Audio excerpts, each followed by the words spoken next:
अस्सलामु अलैकुम वरहमतुल्लाहि वबरकातुहू। मोहतरम साथियों, एक ज़रूरी ख़बर लेकर आपके बीच हाज़िर हुआ हूँ। इस वीडियो मैसेज के ज़रिए एक पैगाम देना चाहता हूँ।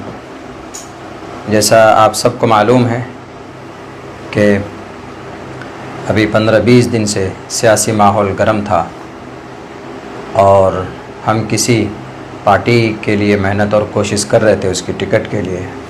ये बात आप सब बखूबी जानते हैं, मगर ये है कि आखिर वक्त में हमें नाउम्मीदी हाथ लगी।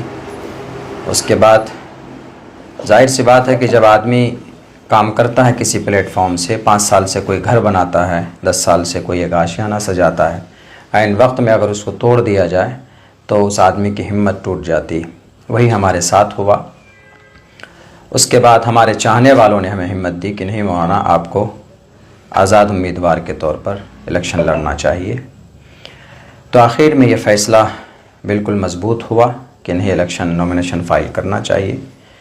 तो हमने आखिर वक्त में, चूँकि हमारी पहले की जो तैयारी थी वो टिकट के हिसाब से हमने तैयारी की थी, और अभी जो हमने टिकट न मिला तो उसके बाद हमने अपने इंडिपेंडेंट इलेक्शन लड़ने की जो तैयारी की, और फिर हम कल नॉमिनेशन के लिए पहुँचे। 25 से 30 मिनट का वक्त हमें मिला था नॉमिनेशन हॉल में पहुँचने के लिए।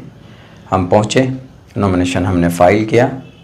कुछ लोग इस तरह की बातें उड़ा रहे हैं कि मौलाना ने ज़रूरी डॉक्यूमेंट्स नहीं दिया जिसकी वजह से आज उनका नॉमिनेशन रद्द हो गया। ऐसा कुछ नहीं, मेरे पास सारे डॉक्यूमेंट्स मौजूद हैं। उसके फ़ोटो और उसके ज़ेरॉक्स हमने करा लिए थे। तकरीबन सारे डॉक्यूमेंट्स हमने जमा किए जो भी ज़रूरत पड़ते हैं नॉमिनेशन फ़ाइल करने के लिए।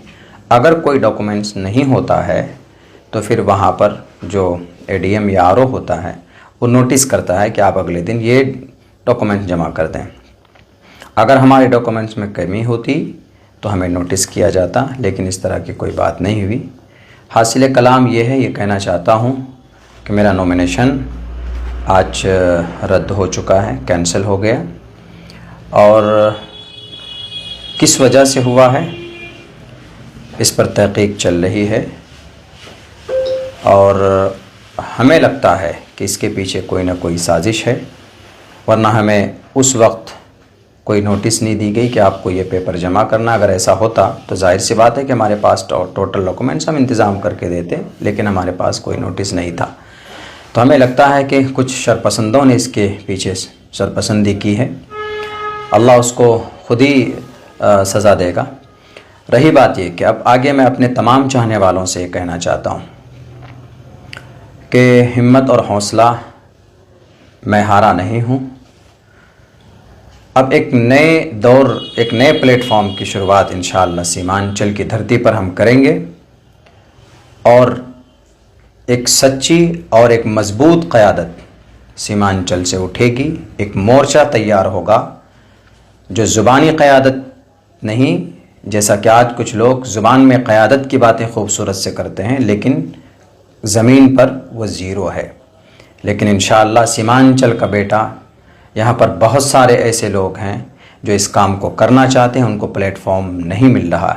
हम लोग मिलजुल कर इंशाअल्लाह एक नए दौर और एक नए प्लेटफॉर्म को शुरू करेंगे, और सीमांचल को आने वाले दिनों के अंदर एक नए प्लेटफॉर्म के ज़रिए से सीमांचल को इंसाफ मिलेगा, एक नई तहरीक मिलेगी इंशाअल्लाह। ये मेरा अज़्म है, ये मेरा इरादा है। यही ख़बर आप सबको देना था। आप मायूस मत होइए। ये सब प्रोसेस और प्रक्रिया होते हैं सियासत के। बहुत से लोग सवाल भी कर रहे होंगे कि मौलाना अब आप क्या कीजिएगा। तो सियासत, अभी जो हमारी ज़िंदगी के रेगुलर जो हमारे काम हैं वो होते रहेंगे। सियासत से ज़िंदगी नहीं थम जाती है। शाख से झड़ जाएं वो पत्ते नहीं हैं हम, आंधियों से कह दो कि ज़रा वो अपनी औकात में रहें। इसीलिए मैं डरा नहीं हूँ, मैं घबराया नहीं हूँ। इंशाअल्लाह आपका साथ रहा, आपकी दुआएं रही, अल्लाह का फ़ज़ल रहा, तो इंशाअल्लाह सीमांचल को बदलेंगे। कुछ गंदे लोगों की गंदी जहनीत से, कुछ झूठे और कुछ मक्कार लोगों की उनके फ़रेब से सीमांचल के आवाम को और यहाँ के माहौल को निकालेंगे। बहुत बहुत शुक्रिया। अस्सलामु अलैकुम रहमतुल्लाहि व बरकातुहू।